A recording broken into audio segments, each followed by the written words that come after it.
So the aim is to explain to you, the delegates, the key elements of the Port Facility Security Plan and the security rationale behind the plan that's required by the ISPS code. And the objectives, by the end of this module, hopefully you, the delegates, will be able to define the term Port Facility Security Plan, PFSP, understand the areas of security that must be addressed by the ISPS code. Okay, about the PFSP. The process of developing a PFSP will in itself be a beneficial endeavour. As I mentioned before, it's that walk in your estate. How many actually physically work in a port facility now, responsible? Do you know it like the back of your hand? Yeah. Do you get out of your office and walk around? You'll be surprised how many actually don't in certain areas. But it's the only way to know it. I was responsible for a place called Escravos in Nigeria, a big chevron plant. It's like Fort Apache the Bronx, right down in the delta, no roads, you have to fly in and out. It's a double fenced fort in effect. You can hear them testing the .5s in the jungle in the morning, the militants and things. And that had a 5k fence around it, and I used to walk that every day. One, I wanted some exercise, get out of an office, typical oil and gas routine, you were working 12-hour shifts. And every afternoon, that's part of my plan, used to get out and walk around. And I got to know the place. It's the only way to do it, and it's the same whether. I mean, the essence of the essence of the ISPS code is ship-port interface, because the ISPS code is not an anti-piracy guide.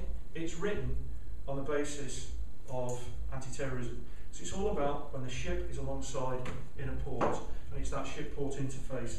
So it's knowing the area where the ship's berth, yeah, and your responsibilities within that. And the PFSP should be a living document that is adapted to current conditions. ISPS code has been around since 2002, when it was first moved to December 2002, and it was implemented. Yeah, everybody had to be compliant by 1st July 2004. So we're now over 8 years into it.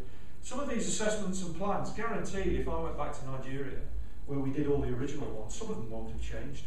Hopefully some of yours will, because you've got proactive people in place and they've changed.